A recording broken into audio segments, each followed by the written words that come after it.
don't like that. I don't like that. That was really loud. Let's go ahead and turn that down a little bit. Let's get it to a respectable level. How about that? There we go. Friendly gunshots. Very friendly, neighborly gunshots, if I might add. Train tracks, you know what I'm saying? You hear the trains going by, you hear the gunshots, you feel me? Somebody sliding down a block in a Caprice, you feel me? Box Chev or something like that. I don't know. That's just how my neighborhood typically went. Anyways. Ladies and gentlemen, people with jobs, people without jobs, middle class, upper class, high class, all that, cats, snakes, chickens, ducks, elderly people and twerkers, I present to you another episode of the Public Enemies Podcast. I go by the name of Graham, of course. I got my man Benny the Butcher here. Benny the Butcher, how you doing, my friend? I'm extravagant, bruh. Extravagant, I like that. Add that word to the Rolodex, like Eminem did with all of his vocabulary, man. Not only do I have my man Benny the Butcher here, we are joined by a special guest. Hold on, one more time. We are joined by a special guest, yes indeed. A man that goes by many names and got plenty game. I'm just letting you know, you feel me? Just keep your ear to the motherfucking streets, you feel me? We got Suge D, a.k.a. Sugar Dunkerton, a.k.a. the king of entertainment. What's up, man? Man, you played all those sounds. It reminded me of like reggae night at Zone 6 or something like that. You know, it's like you might grind up on something, you might get shot by something, but you pay your cover anyway. That is hilarious, man. Well, I'd like to thank you for joining us.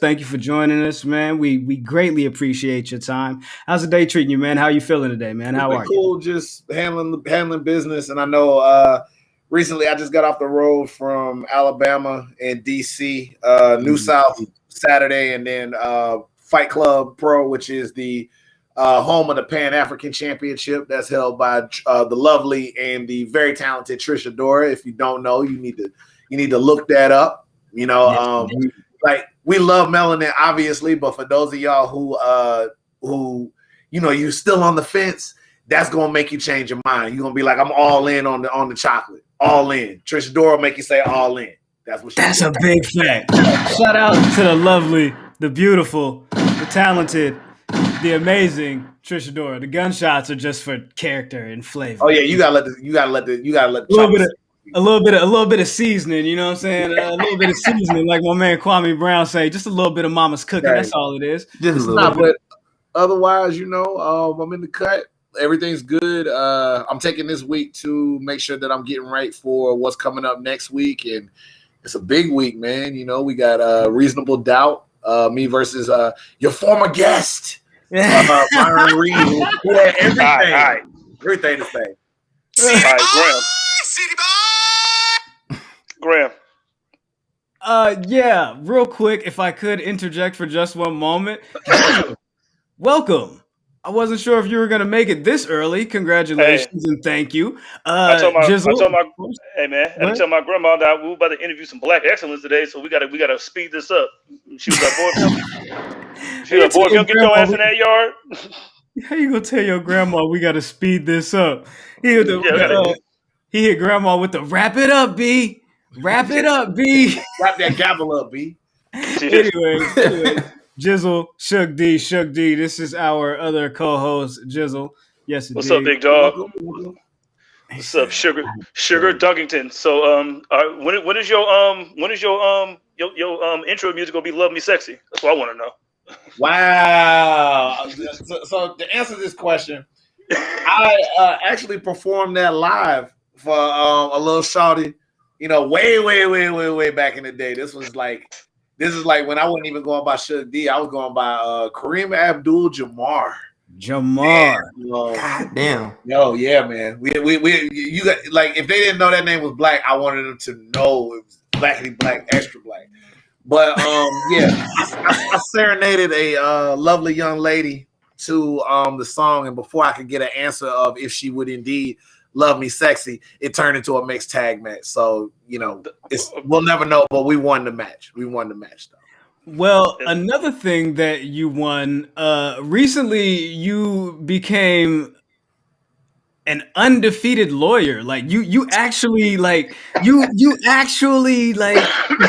represented a gentleman in a trial recently. You represented our good friend Cameron Hawkins in the trial of CeeHawk, and the beautiful words of "Let the hawk fly free" just feels so liberating, you Yes. know. We're not on the sign, so we can go out there with it.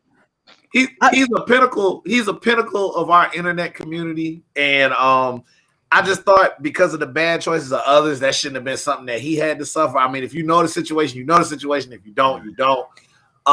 But he was down bad, and he had nobody trying to defend him. I didn't like that. I said it very clearly in my closing argument. You know, he's given us retweetable heat for some time now. The man is hilarious. The man has been vulnerable on the timeline for us. Ordinarily, I wouldn't stick up for somebody of an I'll be sure type complexion like that. But see, there it is. But I had to do that. And as I said at that time, if the charges look like shit, then you must have quit. And that's exactly what they did. That's exactly what happened. I ain't gonna lie though, for a minute there, it looked like my man Sway Archer had you in a chokehold. Oh, yeah. It was looking like this is fine. This is fine. But you see me in the photo that you put up. But you saw the photo I put up. I keep my cool under all this heat, all this blaze around me. Yes. Man. You know, Sway did come in there with the light skin drip and just being like, well, I would like to point out from Article B, Section 7A that there's no more playing GA. You know, he was hitting them with the baritone. Yeah. You know, like Shakespeare, bro. I love it, man. I love it. Man. Next time, just be like, yo, look, this Hamlet is Chewbacca. All right, Chewbacca is a Wookiee from the planet Endor. You know what I'm saying? He lives with a bunch of Ewoks. That does not make sense. It don't. But everybody has made bad choices in people. Everybody has been like, yo, this person is cool. And then later found out, no, they are not as cool as I thought. That's all that happened, man. That's all that happened. I used to rap. I did a mixtape called The Hulkamaniac. I found out, hey, maybe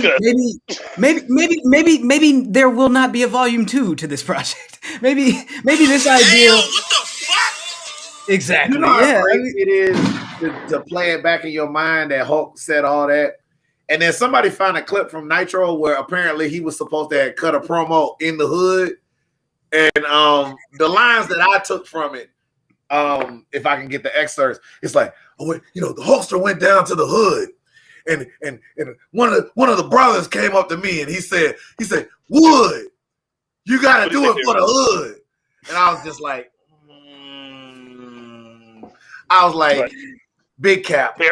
Big cap. Terry. Now Terry. Ain't no way. Big cap. Like my man AJ Styles said the other day on Raw. That's cap. That means lie.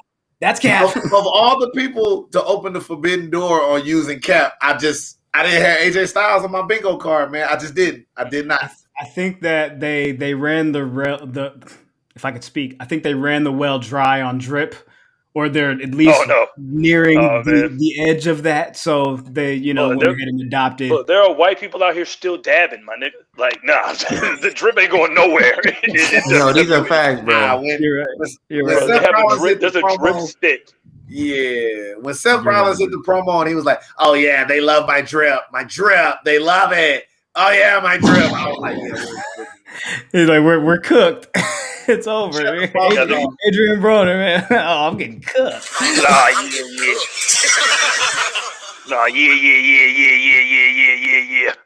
Yeah. Speaking of getting cooked, I want to point back to the origin story in which the reason why you're here in the first place. This all came about due to an interview that we had with a one young goat Myron Reed Yep. just a few weeks back. During that interview, we had a conversation with him in regards to a match coming up on June the 18th, Columbus, Ohio, Paradigm Pro Wrestling, Suge D versus Myron Reed. Of course, that's going to be a reasonable doubt. Get your tickets if you haven't already. Make sure y'all show up. Yes, 10 indeed. days. So we spoke about that, and he had a few choice words for you. You saw these choice words and had a few choice words of your own. And if you don't mind, just for a moment, for the viewing audience, for the listening audience, I would like to play back, if I can, those words that you had. And at this point in the promo, this is what I say: throw to the screen in the production. Yeah. Right? Look at the Titantron. Right? Yeah. If we could bring up what happened last week. You ain't got the. I can't even say I'm surprised by that. But it's okay. It's just something that I think about because it's not even that I'm mad, I'm disappointed. Because in our tag team days, the thing I used to talk to you about the most is I knew you would be successful. It's not a jealousy thing when I can see it coming from a mile away. I knew you were going to be great. The issue was I didn't want you turning into a piece of shit when success finally found you. And here you are, smelling like shit, looking like you belong in a toilet. I've been down, I've been out my entire career, dude.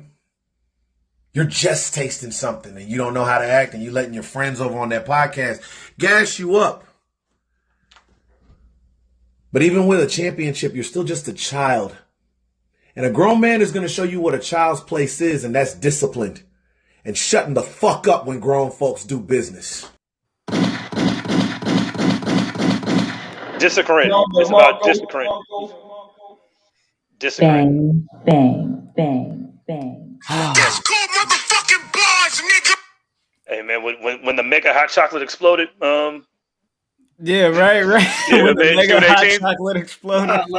And no disrespect to y'all, because I do look back on that and I can be man enough to admit stuff. You watch stuff like The Breakfast Club and all that other stuff like that. They asking questions and they gonna let them talk how they talk. So I don't know y'all like that. So it was probably bad to group y'all into that effect. So I do apologize on that. Nah, man, when you shoot, everybody gotta get shot. That's it.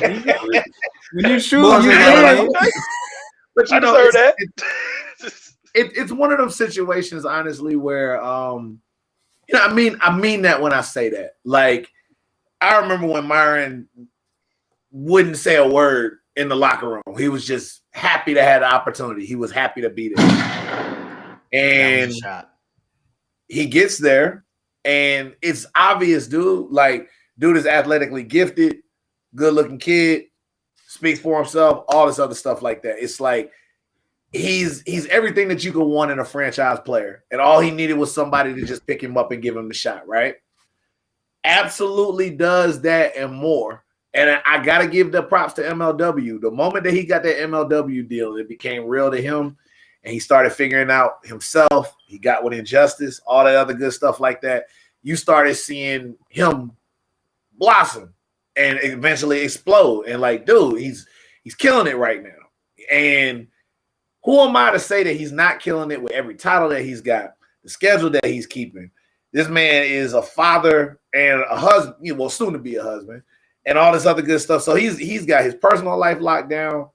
He's got his business life locked down. He making albums, all this other good stuff like that. Like, he's living a dream. And like, he's not even, I don't think Myron is even 24, 25 yet. Right? Mm-hmm. So, yeah. I'm just putting the facts on the table. He's killing it. And in that portion of everything that I'm saying, proud of him for that. But then there's a way that you carry yourself when you have all that. So this is the part that's probably going to get a little harsh. I just wanted to get all the good stuff out of the way, because this is going to sound. Start with love. Hold on, let me load a new clip. Let me load a new. Go ahead. Some of this might get petty, but it is what it is. So, the floor is yours, because I wanted to know where things went left, or where the turn occurred, because you go from being a tag team, IWA, of course, champions, and now we get here, and it seems as if there may have been some underlying issues that were not quite resolved between two friends. Hey, man, Am I off? Suge set up like he was about to start playing the game for real. Okay, time to get serious now, y'all. Oh, all right. So I'll explain it as best as I can. Just bear with me. Situations change and people grow up, right? So when I met him, young kid just trying to get on and trying to make it happen. When we won the tag belts together, I think that may have been like the biggest thing that he ever did in his career at the time, at the Candido Cup. And that was huge for me too, because I'm a huge Chris Candido fan. Thanks. We talked a lot because I'm not one ashamed to say I've made a lot of stumbles in my career, man. I'm not trying to tell you I made every right turn. I got a lot of longevity, but you know, I definitely look at stuff and I see cats that are younger than me and they got none of the time that I put in. But because I stumbled, I didn't take certain things seriously. I didn't have the right conversation. I got hurt at the wrong time. I didn't knock on the right door. I was barking up the wrong tree. I was putting the kind of energy in on the wrong places. I didn't get it. And they managed to. That's not me hating on them for being able to make that happen. Like, for instance, you look at a guy like Leo Rush. Leo Rush doesn't have 6 years in the business. And look at everything he's managed to do. That's not my place to hate on him. He made that happen. Like, you can say what you want, but at the end of the day, the bell still had the ring, right? He knocked it out. Like, I can't do what he do, and I'm not trying to do what he do.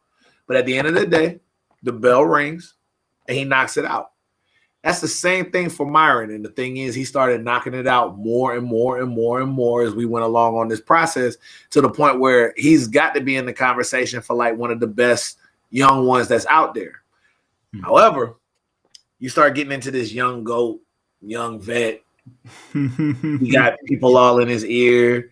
You know, he getting money that he ain't seen for the first time.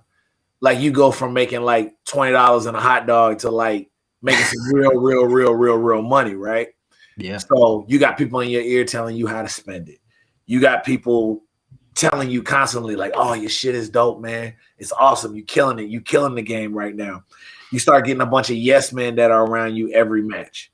Like, Myron don't even come to the ring by himself much anymore because he got all them people just around him, hype men. You know what I'm saying? Oh, man, your shit sound great, man. Oh, man, your match is this, your match is that.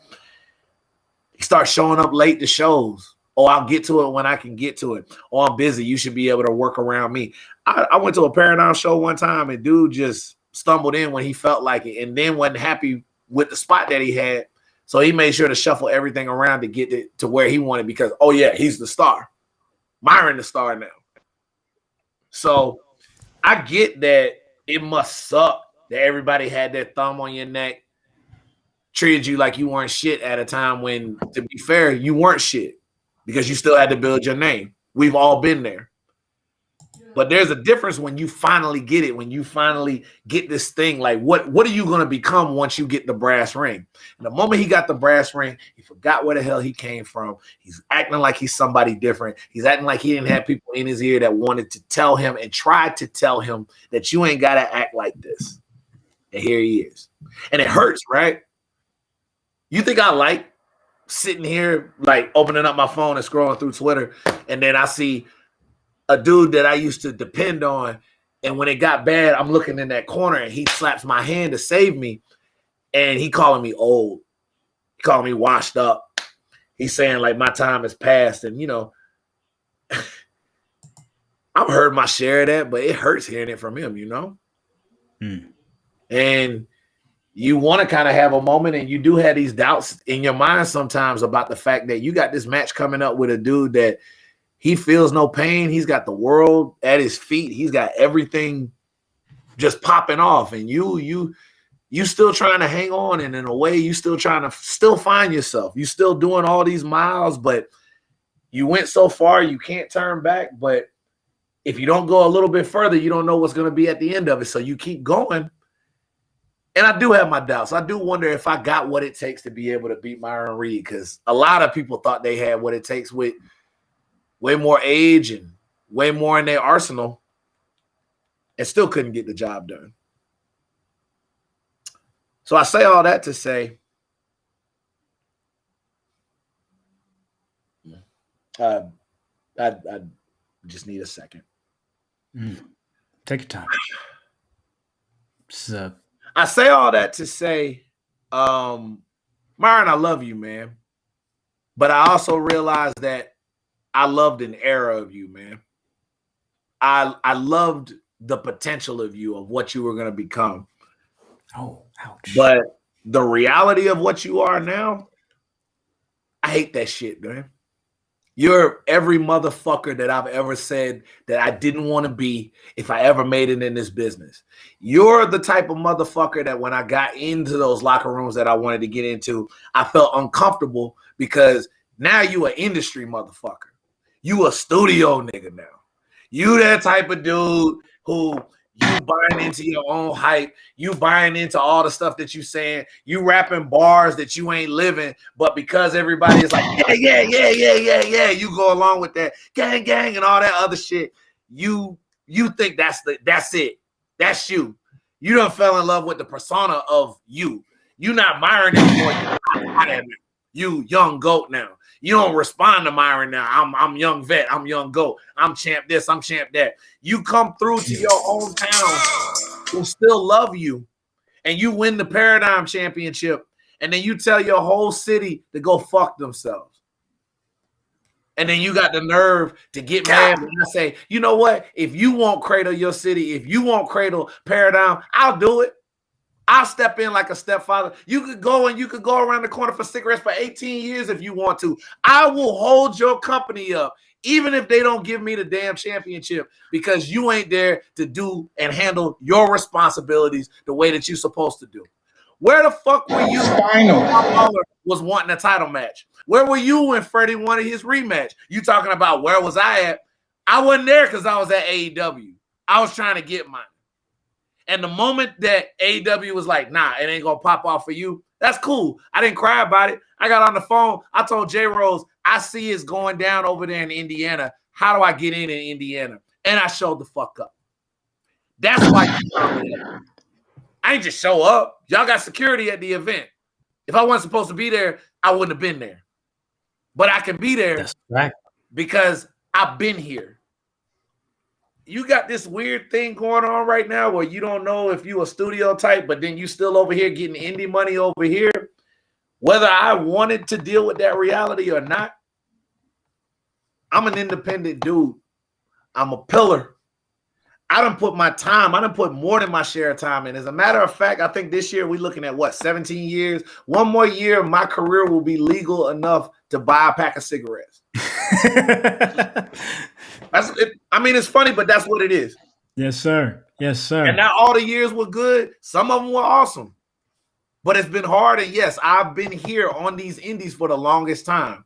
If you hate these indies so much to the point where it's bothering you with the schedule and you got the MLW check and court putting that direct deposit and all that stuff, you could just go.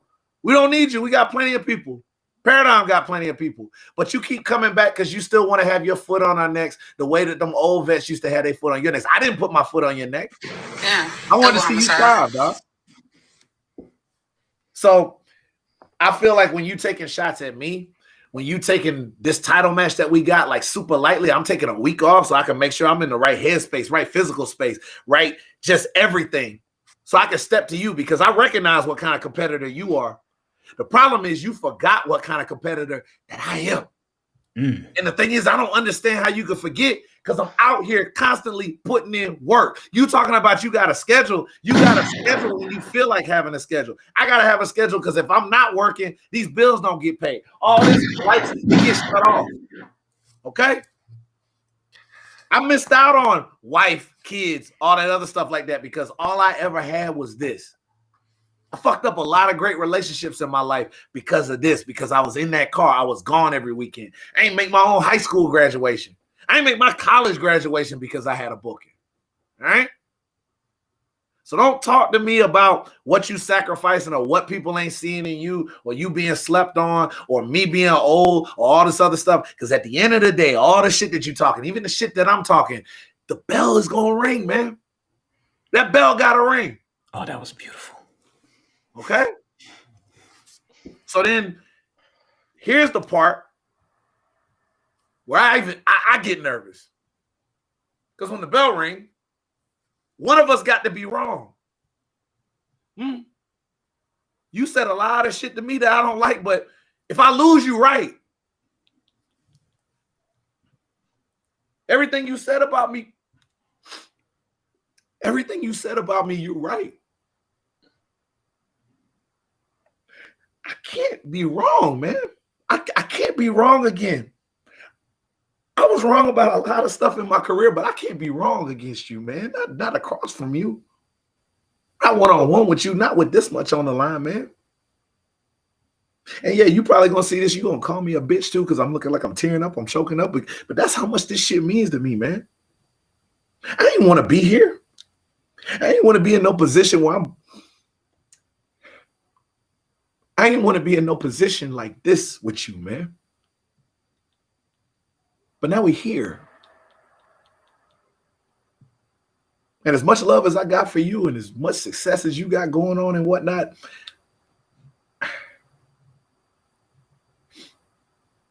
I'd rather fuck up this relationship that what little chance we even have to salvage it. I'd rather fuck all that up than be wrong about this, man. I can't be wrong about this.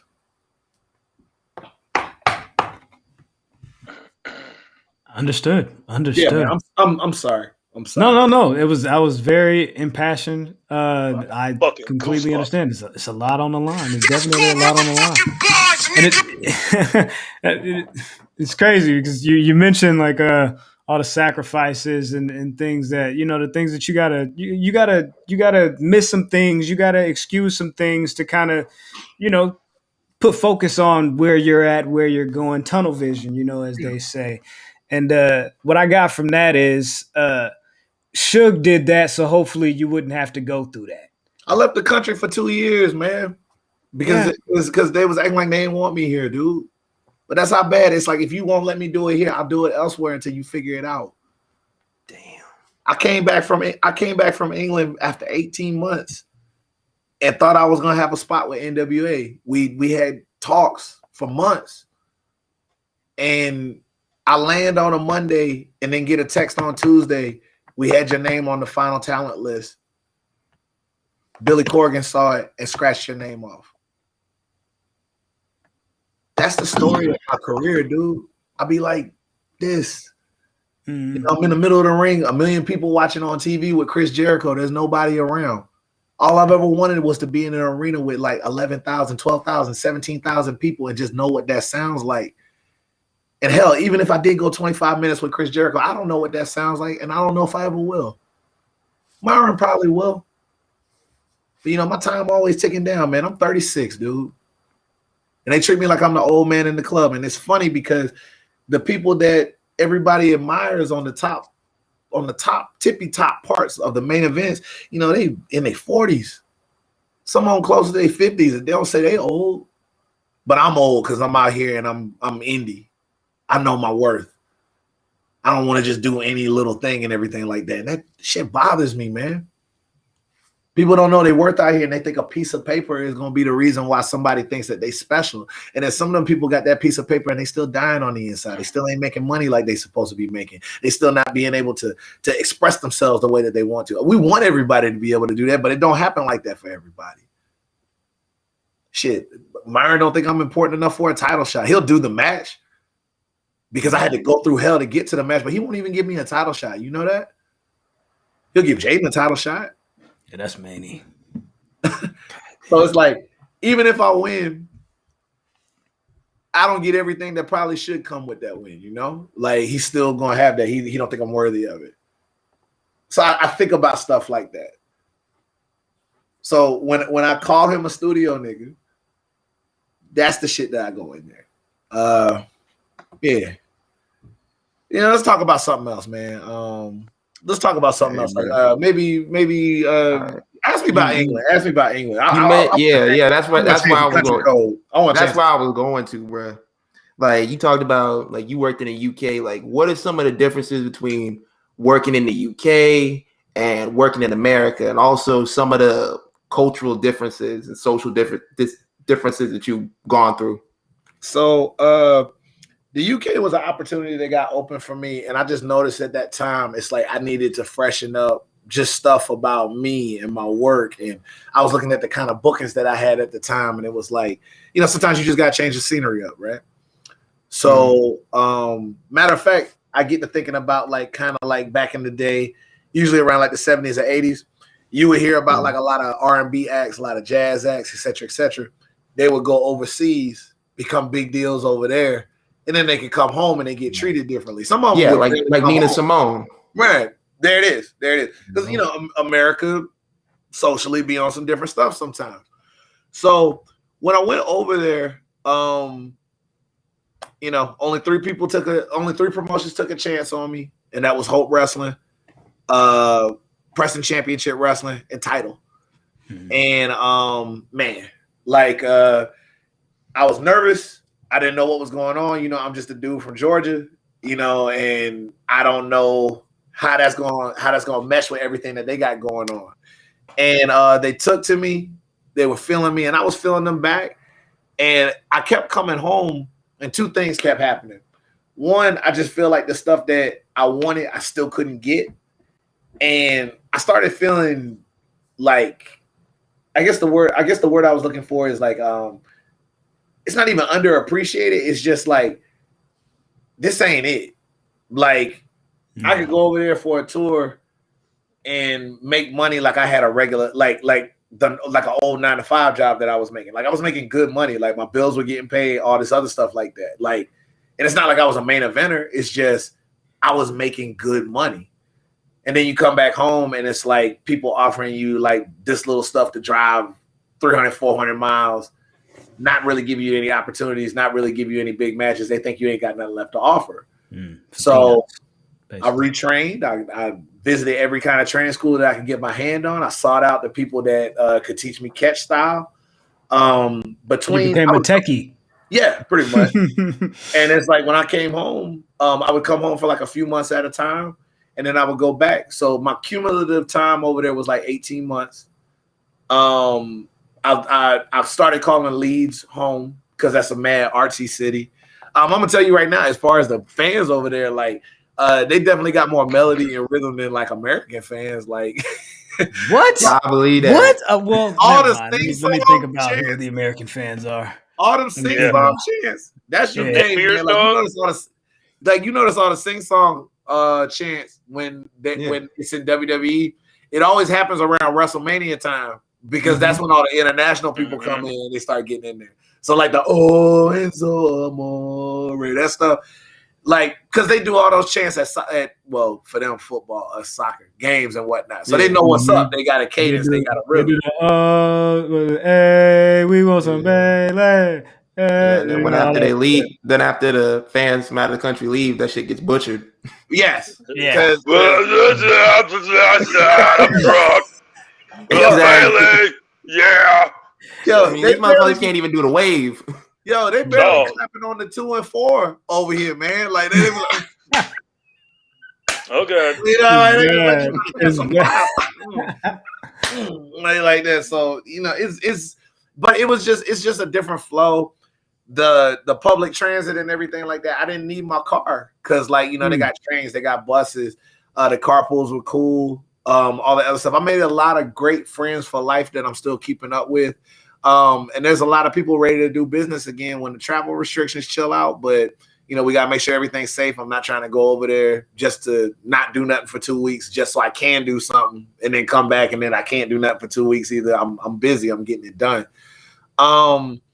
I guess the only other thing that I would bring up about the UK, and this is very important to me, it's not like you don't have racism everywhere, but I do feel like that country and the culture is a little bit more open to just different, right?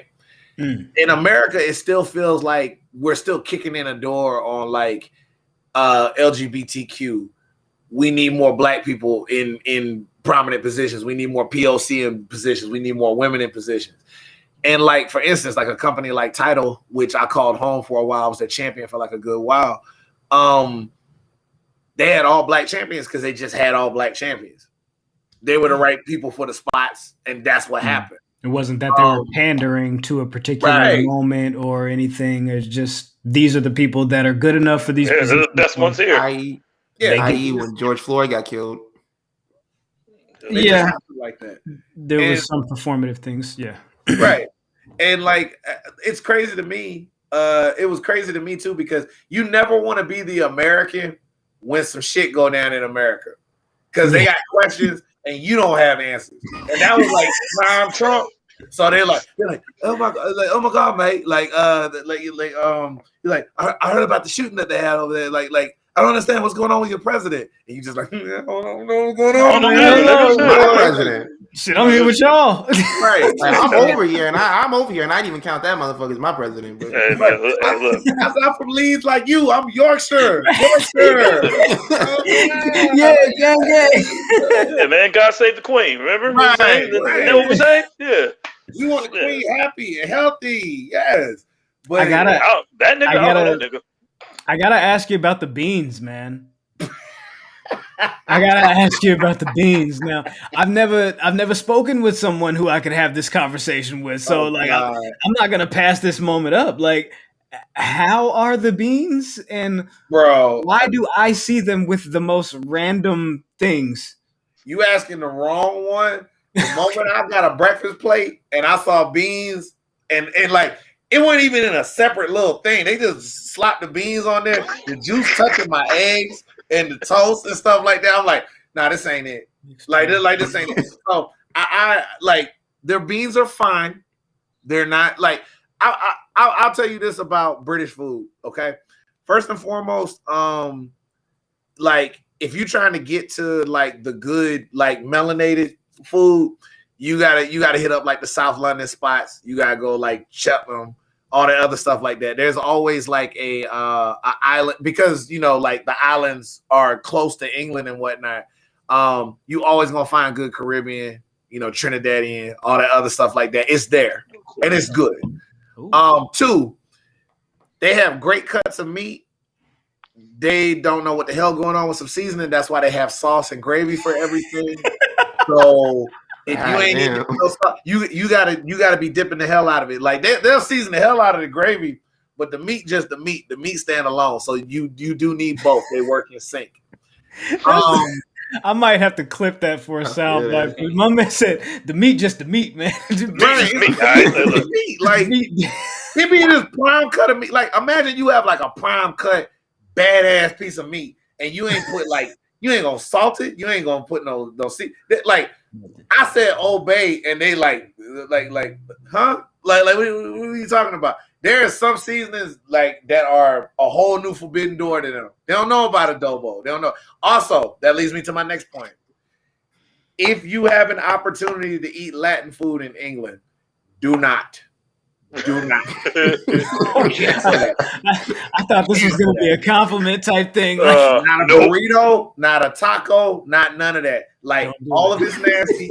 I didn't meet a single Garcia, Rodriguez, like none of that. And from where I'm from, because I was rolling heavy in Chicago, like on the Indies, Atlanta, we got a little hotbed over there with the Latinos, all that other stuff like that. I'm talking about them tacos with the cilantro. The green sauce, all that stuff like that. They don't know about that. Nah. So it's extra nasty. It's extra nasty. Like don't do it to yourself. Nasty, yo. I love them, but it's nasty, bro. Like it made me so upset. Like one of the cats I rolled with, Dan Richards. Mm-hmm. There was a burrito spot in the mall, and I asked him if it was any good, and he said it's the best burrito that he's ever had. I said, and he said he'd been to Chicago. I said, better than a Chicago burrito. And he was like, mate, it's all that. So mate, I ordered the damn burrito, and I was upset. I took a bite and I turned into Chief Keef. I wanted to blow New Jersey up. I wanted to blow. I'm a gorilla in the zoo. Like get this shit. Like out of here. My man said, Alexa, play Murder on My Mind. Right. Because I was like, why would you lie to me? Why would you blatantly lie to me? Or like, do you have an issue with your taste bud? You trying to tell me that this trash is better than any time? I will take the lowest ranked Chicago taco. I will take Taco Bell. Like, I will take a Taco Bell taco over what he was saying was like, nah, dog, that weren't it. But, that wasn't it. But I say all that to say, great country, beautiful place. And then if it weren't for England, we wouldn't have had, because I don't know if you've had a chance to watch it, but you do need to look it up. If you got independent wrestling TV, go look up Wrestling Resurgence. They have an event that's called Everything Patterned, and it was hosted by Roy Johnson, Big Wavy. Shout out Big Wavy, the king of Ibiza. That was the first all-black show that they ever had in the UK. And to me, I think that was the first just all-black show, period, that I saw like advertised in that vein, because Black History Month is in October for them. All right. That's another history lesson. October for them is Black History Month. Okay. So February, that's different. And I popped for that because I was like, we get a whole 31 days over there. Like, and Halloween. Yep. It's going down over here too, starting now. So my thing is, watch Everything Pattern. That really moved me as a show. And I think them seeing Everything Pattern is what sparked the flame to do For the Culture. So a lot of stuff started waving from that. And it's like, I got to give a shout out to Roy Johnson on that, because when I tell you he brought everybody together for that, and it's like, you had everybody from like Rampage Brown, RJ Singh, myself, Buffalo Soldier, Mercedes Blaze, Rio, all sorts of just really good talent. Warren Banks, my man Warren Banks, the Nigerian kaiju. All that good stuff that was just together, and there was all these different styles, all these different interpretations of what blackness could be. And that fired me up, because for the longest time, it's like, if you ain't a thug type or a party type or a militant or this and that, it's like, these are the roles that black people play. And it's like, no, black people are also elite professional wrestlers. They are spooky. They are this, they are that. We got all these different layers the same way anybody else has been able to show their layers. Why can we not do that? And I think we're seeing that more, where people are fighting for their identity while still being black, which is great. Beautiful. And pigeonhole us into something like that. Exactly. All right, speaking of talking about Spark, I wanted to like talk about you like almost quitting the business. Yeah. Just want to go into that real quick. Yeah, I don't know. I'm almost about to quit. I'll be honest with you. When you're on this long of a timeline, you have thought about quitting the business a bunch of times. But and I tried. The longest that like a Brett Favre situation, like a man amount. That was way back in the day. Like, if I had quit back then, nobody would have cared, because nobody knew who the hell I was. So like, that was like before Chikara. So like, yeah. The longest I've been out of the business voluntarily was like 6 months. You know what I'm saying? And then I still came back. I still found a way back. But the time that really had me just like, this ain't for me. You did hear me mention earlier about the whole NWA situation, and that didn't pan out. I really needed a win around that time, man. It's like, I was doing all the tours and I was going back and forth, and Lord forbid I had foresight about COVID, because I was planning on going back over to England after Mania Week that year. So then that just shut all the way down. And that's where like most of my money was coming from. That's where my biggest opportunities were coming from, et cetera, et cetera. So I had to hit the ground running when that went down. But before then, I came back home specifically so that I could try to take that opportunity with NWA. And then, you know, you're not even 24 hours off the plane and you get that call, hey, I know we talked about this, but nah, it's not happening. And you just got a name scratched to your name. I didn't get a reason why. That's it. It's just gonna have to be that. And I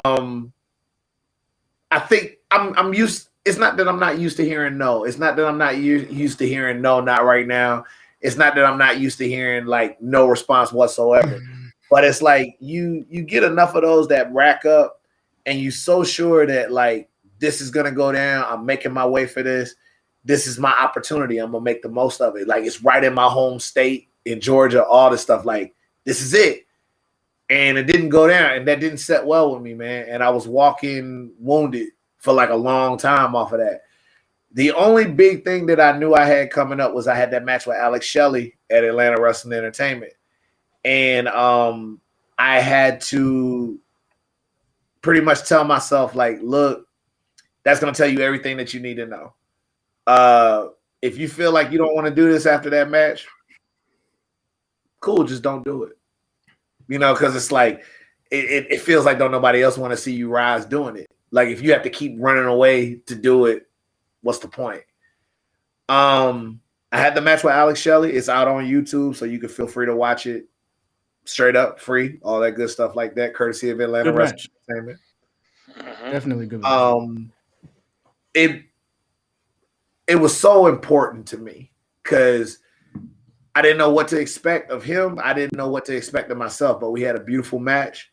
The people were really feeling it. It really relit me again, and it kind of reminded me, it's like, okay, it didn't happen. Stop worrying about all that. Like, just move forward. Denzel Washington had an awesome quote one time. I don't know if y'all have ever seen it, but y'all need to watch his interview with Jamie Foxx. That little Grey Goose one. Not only I love that interview, man. I've seen that. Yeah. Not only does it have in the trailer, right? Yeah. Not only does it have great sound bites, but he, Denzel dropped that knowledge, right? So, one thing I resonated with when I heard that interview was more people are worried about being known versus being good. And a good actor, when they start asking about things that they've done, it's never about how many things that they've done. Like, okay, you did 35 movies. The last one that you did, was it good? Right? You know, even when it don't make money, they're gonna ask you, was it good? Because you can do something with good. You might have to market it better, but you could do something with good. So after a while, I stopped being in that mindset of like, if you want to be worthy, you got to get ink. If you want to be worthy, you got to get ink. I started getting on my MF Doom. I started getting on my my Wu-Tang, where they can still make money doing shows without necessarily being stuck to a label. There's so many great rappers and acts and indie actors and all this other stuff like that get a lot done without necessarily being under a studio. And there's so many acts that blew up because of a label, and then when they're not on the label anymore, everybody likes to pull that, well, they must have fell off. They didn't fall off. They just making money different ways. Plies makes plenty of money and releases stuff when he wants to. He flips his Instagram following to be able to hype all the stuff that he wants to hype. He's still doing big numbers on Spotify. He tours the places that mess with him. He makes his money. Everything's cool. And he makes the stuff that he want to do. So I just think about all that kind of stuff as I'm on my press, because it's like, okay, just do you. Like, do good work. And if it come around, it come around. If it don't, it don't. But you got all these indies, all these countries, all these other places that you could be traveling that want to give you money for being independent and being good. So why not do that? I'm looking at y'all as podcasters. Y'all don't have to be on a network to make it. You know, if you selling your sponsorship, you doing that. I would rather you be in a position where your show is so strong independently, they have to pitch you something so that you in the driver's seat. And I think it's like that for anybody as a creative or an artist. It's like we're waiting so hard for somebody to tap that magic wand on our forehead and be like, you're important now. Like, you're recognized now. Like, you're good. You were good before you got recognized. You just got a different platform that's going ahead and doing that, right? So why are we waiting to feel important and recognized because a corporation gave that to us? You should feel like that before you even walk into the room and have the resume to prove it. Yes. Always got to feel like you're the best. Always got to feel like you're worthy. And not in an arrogant way, but I know what I bring to the table. And it's like, I know what I could do if you gave me that platform. But I'm not going to feel diminished if you say, nah, I'm not going to get the paperwork. I won't lie. I felt diminished plenty of times because I didn't get the paperwork. And I'm watching my friends that I've been in cars with, guys that I share with locker rooms with, they going off and they getting cars and houses and starting families and all this other stuff like that. And it's like, I'm still here. But then I look at it and it's like, I would be like, I'm still here in a negative way. But now I've gotten into the habit of being like, I'm still here in a positive way. I live well. I got the car that I always wanted to drive. I got money in the bank. I'm not necessarily hurting. Yeah, I got to drive a little further than some people got to do. Yeah, I got to take a connection flight here and there. Yeah, everybody may not necessarily know who I am when I walk into a room, but you know what? Those who know. And I'm okay with that. And if it turns into something bigger, it's cool, but I'm still living in my own adventure. I'm making my own path on this. And I'm glad I didn't give up because that AEW experience happened. And there was a lot of things, good and bad, that I learned off it, but I wouldn't take a second of it back. You know, that adventure is still going on because I'm doing the Jericho Cruise in October. I was gonna bring that up. I was definitely gonna bring that up. Like, is that still happening? Okay, so that is still happening. That is still happening. October 21st through the 25th, like Grand Nassau. You know, we doing all of that. Like it's like big things popping, and it's like I look at stuff like that, and it's like, okay, like plus fame is, I won't say fame, but like that level of eyes on you, it changes things. Cause like I saw some of the craziest tweets I've ever seen during that period, like doing the Pineapple Pete stuff, right? Cause now you got all these new eyes that are looking at you, and everybody who got social media ain't using it responsibly. So you got people that love you, but in the same instance, these are people that have never met you, that they got stuff that they feel they need to have an opinion. They critiques on you. You never met me in life, and you calling me out my name, and you saying this and you saying that, and it's like you got to have a real strong mental willpower. You feel me? All of that. Do this, right? Because I look at somebody like Kofi Kingston, for instance, who to me is like a pillar. Shout out to Kofi. When I went to my first set of extra work, he gave me a lot of just great advice, just because. And I'll never forget when I got the AEW shot and when I got the Impact shot way back. I couldn't believe it. He was one of the first people to text me like, congratulations. And I just thought that was weird because it's like, for all the things that he's got going on, for him to just, hey man, hope it work out. Thanks, man. Like, he's a genuine dude. And of course, like, if y'all pay attention to my tweets, I call him Martin Luther Kingston, like, all the time. Like, that's the dude, man. Like, that's the standard bearer, yo. Yeah. And absolutely. I look at a guy like him, for instance. Like, he takes care of his kids. He ain't got no outside stuff going on. You'll never hear him in no scandals. He work hard. He busts his ass. He's entertaining. He climbed a very huge mountain to be able to get with something he should have had arguably way before that, many times before that, you know? And it's like, for all the people that love him, I can only imagine looking through his stuff especially when he had the championship. Especially. Oh my God. I remember seeing this stuff that was on my timeline. Bro. Like, and for him to, I don't know if he just didn't pay attention to his timeline. Like, I don't know how he does it. I'd love to ask. But for him to handle himself so gracefully and come to work and do what he's been doing for such a long time at a high level and still doing it.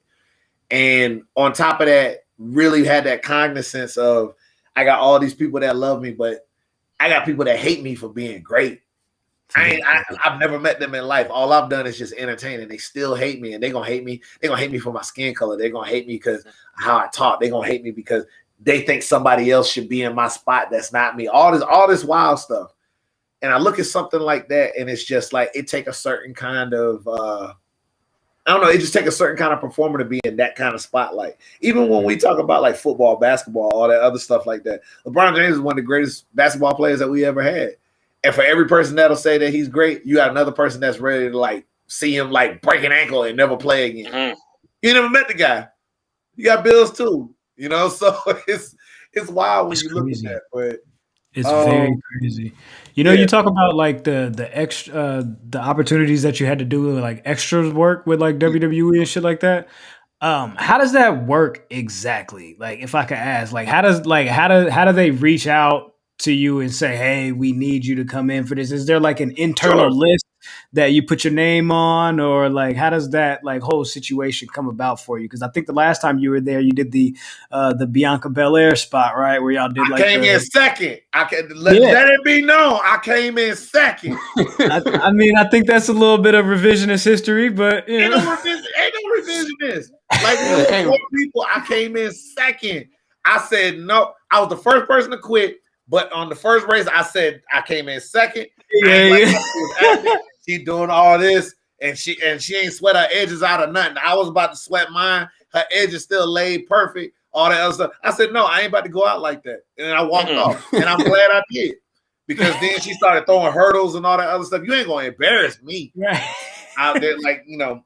I ain't gonna have my mom calling me up. You should have heard my mom when she called me up about the Jericho match. I'm definitely not about to get no phone call. You let her beat you with hurdles on her side. I'm not gonna hear it. I'm not gonna hear it. So, she's a super mom. She's a super athlete. Like, she's a super athlete. But before I get into the extra bit, let me put some respect on her name though.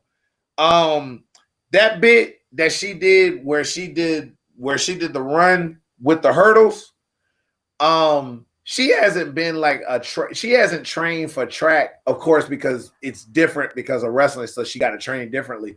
She ain't trained for track in years, but there's a cut that they did of her running that entire bit with the hurdles, and she was booking like in one take. That wasn't no thing where they just cut and you see her jumping and stuff and then cut and then she run a little bit and then cut.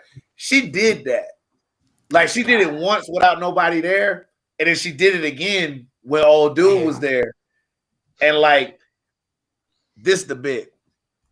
She was upset she could not go faster. No. She scared me. She got the ponytail and everything on. I'm like, how was you jumping over all of that with? She scares me how athletic she is. And the moment that she said that, that's how I knew they got a different breed in her. Cause it's like she's driven to be the best, dude. Like, she driven to be the best. And it's like when she already killing it and she like, how can I kill it further? Yeah, for sure. Can't even mess with it. Can't even mess with it. So about the extra bit. So as they teach you in any kind of entertainment aspect, there's a lot of different avenues to get to what you're trying to get to, right? The most common one is you want to get a hold of somebody that's in talent relations, or preferably somebody like an agent or somebody that's a suit. And they'll give you the information to submit your information in, like what you're talking about. Like, you know, WWE got like NXT Recruit or whatever it is, like WWE Recruit, the website. You can put that stuff in.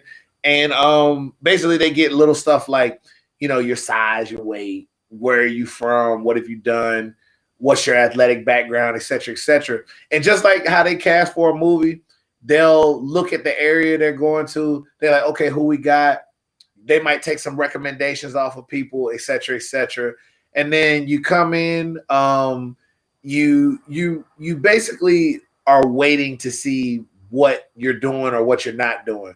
Otherwise, you in catering, and in the case of WWE, you are enjoying some of the finest dining that you will ever get a chance to dine on and get paid for. But you pretty much just wait for somebody to get at you and try to see what's going on. Now, they get all sorts of extras because you never know what you're going to need.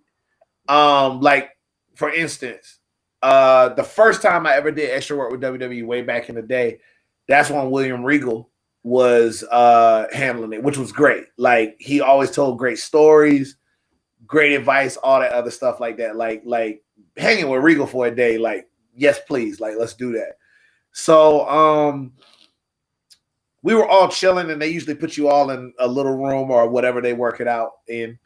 And he comes in, And he's like, we need some EMTs. And they line everybody up and they just start looking at what they got to work with. And he's like, you,